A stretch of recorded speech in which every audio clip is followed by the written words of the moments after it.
Number 6 कि यदि कोण ए और कोण बी न्यून कोण हो। न्यून कोण किसे कहते हैं? जो 90 डिग्री से छोटा हो। बड़े को अधिक कोण और 90 डिग्री के कोण को समकोण। तो न्यून कोण यानी कि 90 से छोटा है। जहां cos ए बराबर cos बी, तो दिखाइए कि कोण ए बराबर कोण बी। तो सबसे पहले हम क्या करेंगे, ए और बी न्यून कोण दे रखे हैं, तो न्यून कोण बनाते हुए एक त्रिभुज बनाएंगे। A B C, A B C एक त्रिभुज है जहां कोण ए और बी न्यून कोण है यानी 90 डिग्री से छोटे हैं। तो आंसर में सबसे पहले लिखेंगे कि त्रिभुज ए बी सी में कोण ए व बी न्यून कोण है, ये न्यून कोण है। उसके बाद में बिंदु सी से सामने वाली भुजा ए बी पर लंब डालेंगे। लंब का मतलब 90 डिग्री का कोण बनाएंगे। सी से ए बी पर लंब डाला, यहाँ भी 90 डिग्री का, यहाँ भी 90 डिग्री का। इसको नाम लिख देंगे क्या? डी। तो हमने क्या किया देखो, सी डी लंब ए बी, सी डी और ये जो चिन्ह होता है इसको बोलते हैं लंब। सी डी लंब है किस पे? ए डी पर, ए बी पर। अब यहां देखेंगे सी डी ए बी पर लंब है, तो क्या दे रखा है देखो, cos ए बराबर cos बी हमें दिया है। cos ए बराबर cos बी। cos ए का मान निकालेंगे, cos ए का मान cos थीटा लाल बटे कक्का से, आधार बटे कर्ण, आधार बटे कर्ण।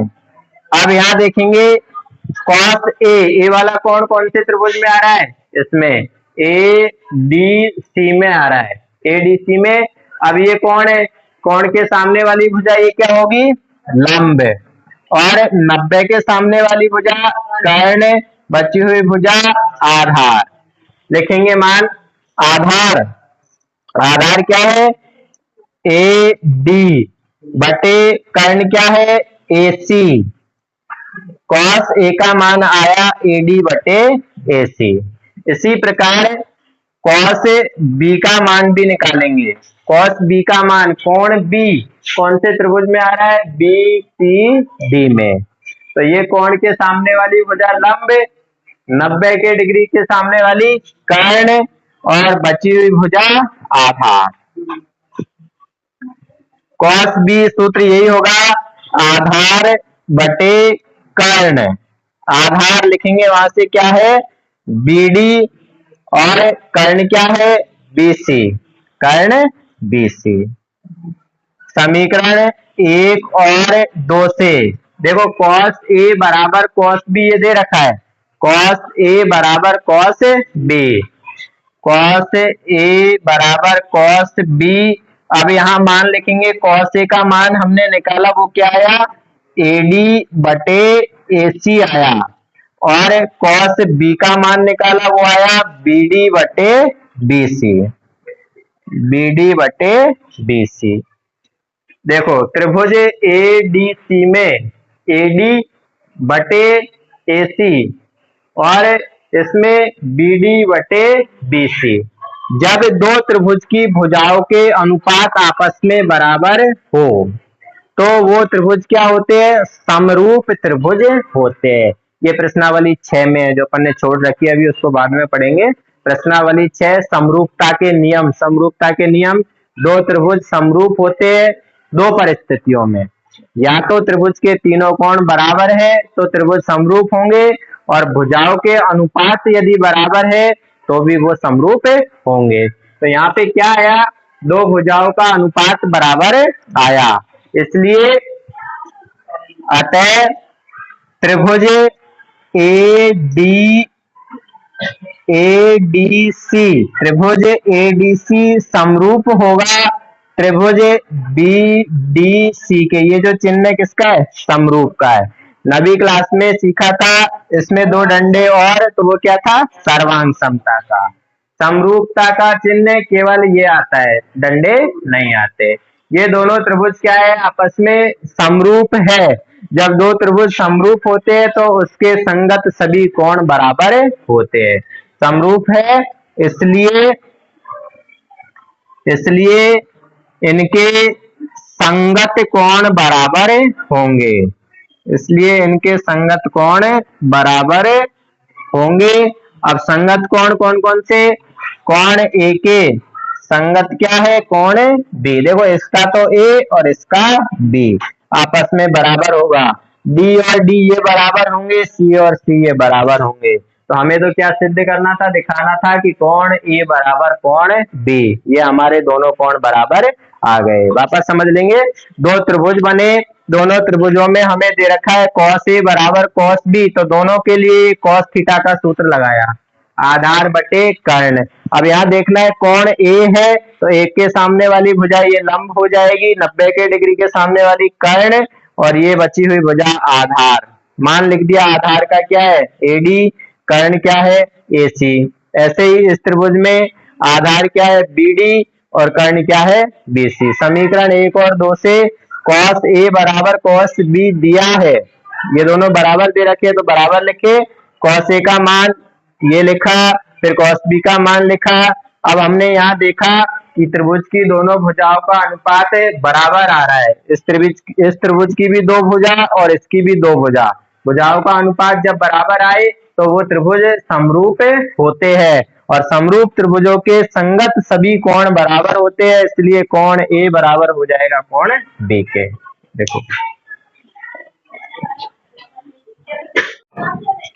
7वां प्रश्न है, कॉट थीटा का मान दे रखा है, कॉट थीटा का मान 7/8 है। तो पहला प्रश्न इसका मान निकालना है, फिर कॉट स्क्वायर थीटा का मान निकालना है। जब भी ऐसा सवाल आए, अपन ने पहले भी किए थे, क्या करना है, त्रिभुज की तीनों भुजाएं निकालनी है। कॉट थीटा बराबर 7/8।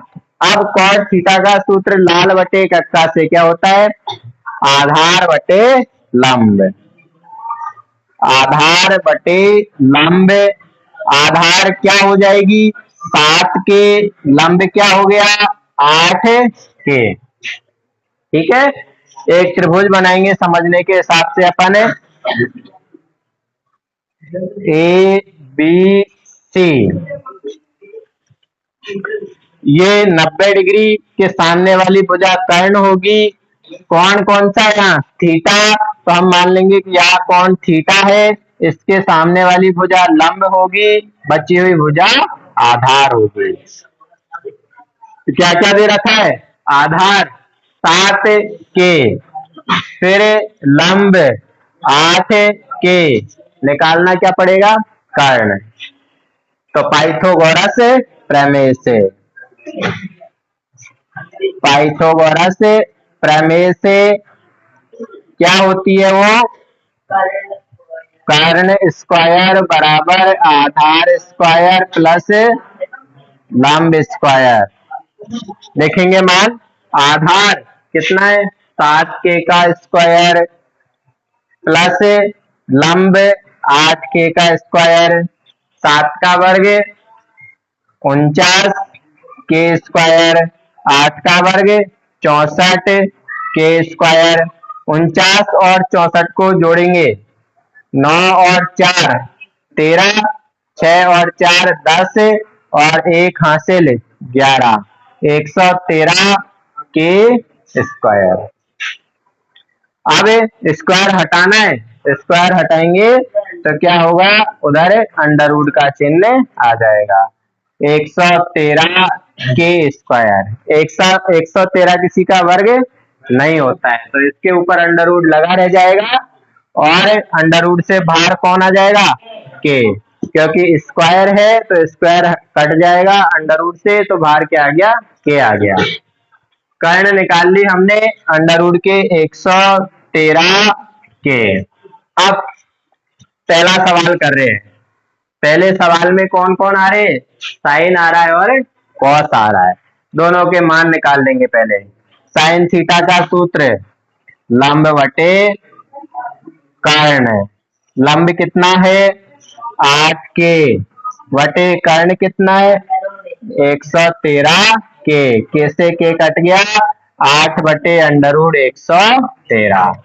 फिर और क्या आ रहा है उसमें पहले सवाल में कॉस थीटा का सूत्र लिखेंगे कॉस थीटा आधार बटे कर्ण। आधार कितना है 7 के कर्ण अंडर रूट 113 के से के कट गया 7 बटे अंडर रूट 113। अब जिसका मान निकालना है उसको लिखेंगे और उसमें ये सारे मान रखेंगे। 1 प्लस साइन थीटा कोष्टक 1 माइनस साइन थीटा बटे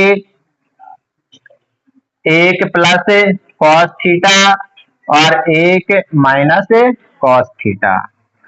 देखो ये सूत्र होता है, सूत्र लिखा था अपन ने x प्लस वाई कोष्टक x माइनस वाई लिखे थे ना 10 सूत्र है। क्या होता है x प्लस वाई और x माइनस वाई बराबर है X square minus Y square, ये सूत्र होता है। ये वाला सूत्र यहाँ लगेगा, x की जगह पे 1 है और y की जगह पे साइन, तो क्या आ जाएगा 1 का स्क्वायर माइनस साइन थीटा का होल स्क्वायर। देखो ये एक्स स्क्वायर एक्स की जगह पे 1 है, वाई स्क्वायर वाई की जगह पे साइन थीटा, तो 1 स्क्वायर माइनस साइन थीटा का होल स्क्वायर। ऐसे ही इसमें भी सेम लगेगा। देखो X plus Y X minus Y, X की जगह पे 1 है, वाई की जगह पे कॉस थीटा है, तो 1 का स्क्वायर माइनस कॉस थीटा का स्क्वायर, 1 का वर्ग 1 माइनस साइन थीटा का मान अभी निकाला हमने 8 बटे अंडर रूट 113, इसका वर्ग बटे 1 माइनस कॉस थीटा का 7 बटे अंडर रूट 113 का होल स्क्वायर। वर्ग करेंगे आप, आगे इसको हल कर रहे हैं। देखो 1 माइनस 8 का वर्ग 64 बटे में ये अंडर रूट 113 का वर्ग करना है, तो वर्ग से अंडर रूट कट जाएगा 113 बचा, बटे में 1 माइनस 7 का वर्ग 49 बटे में 113। अब इसको हल करते हैं, कैसे हल करते हैं, इसके बटे में कुछ नहीं है तो लघुत्तम लेना है 1 लगा के, इसमें भी कुछ नहीं है 1 लगाया, ऊपर लघुत्तम क्या आएगा 113। फिर इनको हल कैसे करते हैं, देखो ये 113 को 1 से गुणा करेंगे तो कितना आएगा 113 माइनस ये 64 को 1 से गुणा करेंगे तो 64। सबसे पहले हमने लघुत्तम लिया 113 आया, फिर वज्र गुणा करके लिखते हैं, इस ऊपर वाली संख्या को इधर नीचे गुणा करेंगे, इसको इधर नीचे गुणा करेंगे, तो 113 को 1 से करेंगे 113 माइनस के 64 को 1 से करेंगे तो 64, बटे में यहाँ भी बिल्कुल सेम लघुत्तम क्या आएगा 113, फिर वज्र गुणा करेंगे 113 को 1 से तो 113 माइनस 49 को 1 से तो 49, 113 में से 64 घटाएंगे, 113 में से 64 घटाएंगे तो क्या बचेगा 49 बचेगा, बटे में क्या है 113, बटे 113 में से 49 घटाएंगे तो क्या बचेगा 64, बटे में 113। अब ऐसे बटे के नीचे बटे आ जाता है तो संख्याओं को हल कैसे करते हैं अपन, उलट पुलट कर देते हैं, बराबर 49 बटे 113 गुणा, ये गुणा हो जाएगा नीचे वाली संख्या, उलट पुलट 113 ऊपर और 64 नीचे, 113 बटे 64। देखो 113 से 113 कट गया तो क्या आया 49 बटे 64। ये जो दे रखा था 1 plus sine theta 1 minus sine theta का मान बटे में जो भी है उसका मान क्या आया 49/64 आया। क्या किया हमने, सबसे पहले तीसरी भुजा निकाली कर्ण पाइथागोरस प्रमेय से, वो क्या आई √113 के। उसके बाद में इस सवाल को हल करना है पहले को, तो यहाँ क्या आ रहा था, साइन थीटा आ रहा था और कॉस थीटा आ रहा था। तो साइन थीटा का मान निकाल लिया हमने पहले। क्या होता है, लंब बटे कर्ण, लंब 8/√113 के से के कट गया तो 8/√113। फिर और क्या आ रहा है सवाल में, कॉस थीटा, तो उसका मान भी निकाल लिया। आधार बटे कर्ण से, आधार कितना है 7 के, बटे में के का कर्ण कितना है √113 के से के कट गया और ये अपना मान आ गया कॉस का, दोनों मान आ गए। अब सवाल को लिखा हमने, सवाल यहाँ से ऐसे कैसे उतार लिया। फिर यहाँ सूत्र लग रहा था x + y x - y x² - y² होता है। x की जगह पे 1 है और y की जगह पे साइन थीटा है, तो क्या हो जाएगा देखो, x² यानी 1 का square minus sine theta, y का मान साइन थीटा है तो साइन स्क्वायर थीटा, ये स्क्वायर लग गया। ऐसे ही नीचे 1 माइनस कॉस थीटा का स्क्वायर, मान लिख दिया। 1 का वर्ग 1 होता है, साइन थीटा का निकाला अपन ने तो 8/√113 आया था। ऐसे ही यहाँ 1 का वर्ग 1, कॉस का निकाला तो वो 7/√113 आया। स्क्वायर कर दिया, 8 का स्क्वायर 64, अंडर और स्क्वायर कट जाएंगे तो 113 बटे में, नीचे 7 का वर्ग किया 49 और ये अंडर से स्क्वायर कट गया तो 113। ये एक एक अकेले ही थे, इनके बटे में हमने हमारी मर्जी से 1 लगाया, यहाँ भी और यहाँ भी। फिर लघुत्तम लिया 113, लघुत्तम आएगा, वज्र गुणा करके लिखेंगे 113 को 1 से तो 113, 64 को 1 से तो 64, बीच में माइनस का चिन्ह है। ऐसे ही नीचे 113 लघुत्तम ले लिया, वज्र गुणा किया 113 को 1 से, 113 माइनस के 49। अब घटाया, 113 में से 64 घटाएंगे तो 49 बचा और 113 में से 49 घटाएंगे तो 64 बचा। फिर हल करने के लिए उलट पुलट हो जाता है, गुणा का चिन्ह लगाएंगे, 113 ऊपर जाएगा 64 नीचे, 113 से 113 कट जाएगा, 49/64 हमारा इसका मान आया है। ठीक है, बता दो।